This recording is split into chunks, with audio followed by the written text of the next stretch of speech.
അയോധ്യ വിഷയത്തിൽ ലീഗിനെ വെട്ടിലാക്കി സംസ്ഥാന പ്രസിഡന്റ് പാണക്കാട് സാദിഖ് അലി ശിഹാബ് തങ്ങൾ അയോധ്യയിലെ രാമക്ഷേത്ര നിർമ്മാണത്തിനെതിരെ പ്രതിഷേധിക്കേണ്ടതില്ലെന്നാണ് പാണക്കാട് സാദിഖ് അലി ശിഹാബ് തങ്ങളുടെ വിവാദ പ്രസംഗം. രാമക്ഷേത്രവും മസ്ജിദും മതേതരത്വത്തെ ശക്തിപ്പെടുത്തും. രാമക്ഷേത്രം രാജ്യത്തെ ഭൂരിപക്ഷ സമുദായത്തിന്റെ ആവശ്യമെന്നും സാദിഖ് അലി ശിഹാബ് തങ്ങൾ പറഞ്ഞു. ഒരു വലിയ സംഭവം നമ്മുടെ രാജ്യത്ത് നടന്നു എന്ന് നമുക്കറിയാം. രാജ്യത്തെ ഭൂരിഭാഗം ജനങ്ങളും ആദരിക്കുന്ന ബഹുമാനിക്കുന്ന ശ്രീരാമക്ഷേത്രം അതൊരു യാഥാർത്ഥ്യമാണ്. അത് രാജ്യം അതിൽ നിന്ന് നമുക്ക് പുറകോട്ട് പോകുവാൻ സാധിക്കുകയില്ല. അതേക്കുറിച്ച് നമ്മൾ അതിനെ പ്രതിഷേധിക്കേണ്ട മറ്റോ കാര്യവും നമ്മളെ സംബന്ധിച്ചിടത്തോളം ഇല്ല. കോടതി വിധിയുടെ പശ്ചാത്തലത്തിൽ നിലവിലുന്ന ക്ഷേത്രം, കോടതി വിധിയുടെ പശ്ചാത്തലത്തിൽ നിർമ്മിക്കാൻ വേണ്ടി കാത്തിരിക്കുന്ന ബാബരി മസ്ജിദ്, ഇത് രണ്ടും ഇന്ത്യയുടെ ഭാഗമാണ്. ഇന്ത്യയുടെ മതേതരത്വത്തെ ശക്തിപ്പെടുത്തുന്ന മികച്ച ഉദാഹരണങ്ങളാണ് രാമക്ഷേത്രവും അവിടെ പണിയാൻ പോകുന്ന ബാബരി മസ്ജിദ്. VS രഞ്ജിത്ത് നൽകും ഈ വാർത്തയുടെ കൂടുതൽ വിവരങ്ങൾ. രഞ്ജിത്ത്, അതായത് അയോധ്യയിലെ രാമക്ഷേത്രവും മസ്ജിദും മതേതരത്വത്തെ ശക്തിപ്പെടുത്തുമെന്നാണ് അദ്ദേഹം പറയുന്നത്. അദ്ദേഹത്തിന്റെ വാക്കുകൾ എങ്ങനെ വിലയിരുത്താം?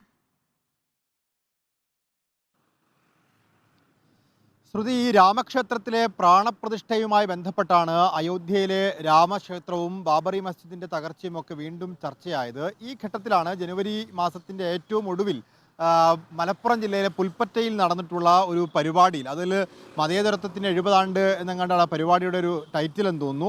ആ പരിപാടിയിലാണ് സംസാരിക്കവേ സാദിഖ് അലി ശിഹാബ് തങ്ങൾ ഒരു കാര്യം വ്യക്തമാക്കിയത്. ഈ രാമക്ഷേത്രവും ബാബറി മസ്ജിദും, അതായത് അയോധ്യയിൽ ഇപ്പോൾ നിർമ്മാണം പൂർത്തിയാക്കിയ രാമക്ഷേത്രവും അതുപോലെ നിർമ്മാണം പൂർത്തിയാക്കാൻ പോകുന്ന ബാബറി മസ്ജിദും ഇന്ത്യയുടെ മതേതരത്വത്തെ ശക്തിപ്പെടുത്തും എന്നുള്ളതാണ്.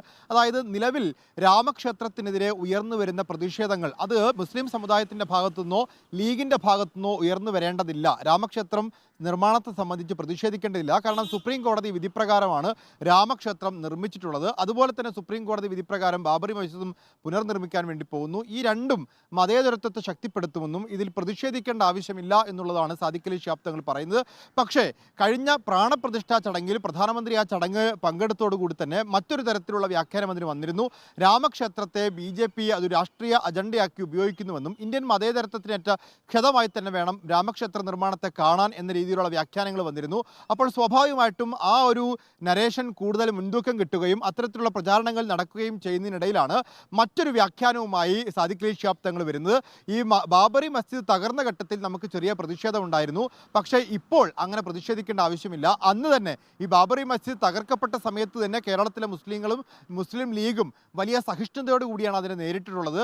അതുകൊണ്ട് ആ സഹിഷ്ണുതയുടെ മുദ്രാവാക്യവും സഹിഷ്ണുതയുടെ പാരമ്പര്യവുമാണ് നമ്മൾ കാത്തു സൂക്ഷിക്കേണ്ടത്. രാമക്ഷേത്രത്തെ മതേതരത്വത്തിൻ്റെ പ്രതീകമായി കാണണം എന്നുകൂടി അദ്ദേഹം പറഞ്ഞു വെക്കുന്നുണ്ട്. ഒപ്പം തന്നെ രാമക്ഷേത്ര നിർമ്മാണത്തിനെതിരെ പ്രതിഷേധിക്കേണ്ട സാഹചര്യമില്ല എന്നും ഇന്ത്യയുടെ ബഹുസ്വര സമൂഹത്തിൽ ഭൂരിപക്ഷ സമുദായത്തിൻ്റെ ആവശ്യമായാണ് രാമക്ഷേത്രം ഉയർന്നു വന്നിട്ടുള്ളത്. അതുകൊണ്ട് അതിൽ പ്രതിഷേധിക്കേണ്ട സാഹചര്യം ഇല്ല. അയോധ്യയിലെ രാമക്ഷേത്രവും അയോധ്യയിൽ പുനർനിർമ്മിക്കാൻ പോകുന്ന ബാബറി മസ്ജിദും മതേതരത്വത്തിൻ്റെ പ്രതീകമാണ് എന്നുകൂടി അദ്ദേഹം പറഞ്ഞു വെക്കുന്നുണ്ട്. ഇത് മുസ്ലിം ലീഗ് നേതൃത്വം നേരത്തെ സ്വീകരിച്ച നയത്തിൻ്റെ ഭാഗം തന്നെയാണ് എന്ന് അദ്ദേഹം പറയുന്നു. ഇപ്പോൾ മുസ്ലിം ലീഗ് നേതൃത്വം ഇതേ നിലപാട് തന്നെയാണോ എന്നുള്ളതാണ് നമ്മുടെ ചോദ്യം. അതായത് അയോധ്യയിൽ നിർമ്മിക്കപ്പെട്ട രാമക്ഷേത്രം ഇന്ത്യയുടെ മതേതരത്വത്തിൻ്റെ പ്രതീകമായിട്ടാണോ കരുതുന്നത്? പള്ളി പൊളിച്ചു പണിത രാമക്ഷേത്രത്തെ ഏത് രീതിയിലാണ് നിലവിലെ മുസ്ലിം ലീഗ് നേതൃത്വം വ്യാഖ്യാനിക്കുന്നത് എന്നുള്ളതാണ് ഇതിലെ പൊളിറ്റിക്സ് എന്ന് പറയുന്നത്. രഞ്ജിത്ത്, ഈ ലോക്സഭാ തെരഞ്ഞെടുപ്പ് അടുത്തിരിക്കുമ്പോഴാണ് ലീഗ് അധ്യക്ഷന്റെ ഭാഗത്ത് നിന്ന് ഈ വിധത്തിലൊരു പരാമർശം ഉണ്ടാകുന്നത്. CPM ഉൾപ്പെടെയുള്ള സംഘടനകൾക്ക് വലിയ രീതിയിൽ രാഷ്ട്രീയമായ രീതിയിൽ മലബാർ ജില്ലകളിൽ ലീഗിന് സ്വാധീനമുള്ള മേഖലകളിൽ കടന്നു കയറാൻ ശ്രമിക്കുന്ന CPM ഉൾപ്പെടെ വലിയ രീതിയിൽ രാഷ്ട്രീയമായി ഉപയോഗിക്കാൻ സാധിക്കുന്ന വാക്കുകളാണ് തങ്ങളുടെ ഭാഗത്തു നിന്നുണ്ടായിട്ടുള്ളത്. തീർച്ചയായിട്ടും ഇത് കോൺഗ്രസിനെ സംബന്ധിച്ചിടത്തോളം, കോൺഗ്രസിൻ്റെ ദേശീയ നേതൃത്വത്തെ സംബന്ധിച്ചിടത്തോളം ഒരു അല്പം ആശ്വാസം നൽകും. കാരണം ദേശീയ തലത്തിലൊക്കെ കോൺഗ്രസിന് രാമക്ഷേത്രത്തെ എതിർത്തുകൊണ്ട് മുന്നോട്ട് പോകാനൊന്നും സാധ്യമല്ല. ഈ രാമക്ഷേത്രത്തിൻ്റെ പ്രാണപ്രതിഷ്ഠയിൽ BJP രാഷ്ട്രീയം കളിച്ചു, പ്രധാനമന്ത്രി അതിനെ മുതലെടുക്കാൻ ശ്രമിച്ചു എന്നൊക്കെ പറയുമ്പോഴും രാമക്ഷേത്ര നിർമ്മാണത്തെയോ അവിടുത്തെ പ്രതിഷ്ഠയോ ഒന്നും ദേശീയ തലത്തിൽ കോൺഗ്രസ് എതിർക്കുന്നില്ല. അപ്പോൾ ആ അർത്ഥത്തിൽ കോൺഗ്രസിനെ ഒരു പരിധിവരെ സഹായിക്കുന്ന, കോൺഗ്രസിനെ സംരക്ഷിക്കുന്ന തരത്തിലാണ് ഇപ്പോൾ ഈ സാദിഖ് അലി ശിഹാബ് തങ്ങളുടെ പ്രസംഗം വരുന്നത്. പക്ഷേ ഇതിനെ മലബാർ മേഖലയിൽ, പ്രത്യേകിച്ച് കോഴിക്കോടും മലപ്പുറത്തും കാസർഗോഡും കണ്ണൂരിലുമൊക്കെ ലീഗിന് നിർണായക സ്വാധീനമുള്ള, പ്രത്യേകിച്ച് ലോക്സഭാ തെരഞ്ഞെടുപ്പിൽ മലപ്പുറവും പൊന്നാനിയും വയനാടുമൊക്കെ മണ്ഡലങ്ങളാണ്. ഈ മണ്ഡലങ്ങളിലൊക്കെ തന്നെ CPM-ന് ഉപയോഗിക്കാൻ സാധിക്കുന്ന, ഇടതുപക്ഷത്തിനും LDF-നും ഉപയോഗിക്കാൻ സാധിക്കുന്ന രീതിയിലേക്ക് ഇതിനെ നരേറ്റ് ചെയ്യാൻ സാധിക്കുമെന്നുള്ളതാണ്. കാരണം ഇതിലൊറ്റ വരി മാത്രം മതി. ഈ രാമക്ഷേത്രം എങ്ങനെ മതേതരത്വമാകുമെന്നൊരു ചോദ്യം CPM ഉന്നയിക്കാൻ സാധ്യതയുണ്ട്. കാരണം രാമക്ഷേത്ര നിർമ്മാണം ഇന്ത്യയുടെ മതേതരത്വത്തിന് പ്രതീകമാണോ?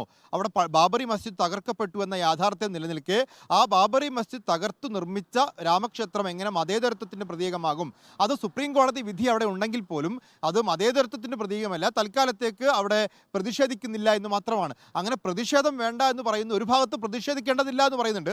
പ്രതിഷേധിക്കേണ്ടതില്ല എന്ന് പറയുന്നതോടൊപ്പം തന്നെ അവിടെ പറയുന്നത് അവിടെ അത് മതേതരത്വത്തിൻ്റെ പ്രതീകമാണ് എന്നൊരു വാക്കുകൂടി അദ്ദേഹം ഉപയോഗിക്കുന്നുണ്ട്. രാമക്ഷേത്രവും ബാബറി മസ്ജിദും ചേർത്താണ് പറയുന്നത്. രാമക്ഷേത്രം മാത്രമല്ല, അവിടെ നിർമ്മിച്ച രാമക്ഷേത്രവും നിർമ്മാണത്തിലിരിക്കുന്ന ബാബറി മസ്ജിദും ഇന്ത്യയുടെ മതേതരത്വത്തെ ശക്തിപ്പെടുത്തും എന്നാണ് അദ്ദേഹം പറയുന്നത്. അദ്ദേഹം പോസിറ്റീവായ രീതിയിൽ തന്നെ അത് പറയുന്നു എന്ന് വേണം പറയാൻ. കാരണം അതിലൊരു വിവാദമാക്കേണ്ട സാഹചര്യം എന്താണെന്ന് ചോദിച്ചാൽ അതിനെ രാഷ്ട്രീയമായി ഉപയോഗപ്പെടുത്തുന്നതാണ് നമ്മൾ പറയുന്നത്. അദ്ദേഹം പറഞ്ഞേ തെറ്റുണ്ട് എന്നുള്ളതല്ല. അദ്ദേഹം പറഞ്ഞ കാര്യത്തെ മലബാർ ജില്ലകളിൽ പ്രത്യേകിച്ച് തിരഞ്ഞെടുപ്പിൻ്റെ കാലഘട്ടത്തിലൊക്കെ ഉപയോഗപ്പെടുത്താൻ സാധ്യതയുള്ള ഒരു ഇടതുപക്ഷ ക്യാമ്പയിനുകളിൽ വ്യത്യസ്തമായ രീതിയിൽ അവതരിപ്പിക്കപ്പെടാൻ സാധ്യതയുള്ള ഒരു വിവാദമാണ് അദ്ദേഹത്തിൻ്റെ വാക്കുകളിൽ ഉണ്ടായിട്ടുള്ളത്.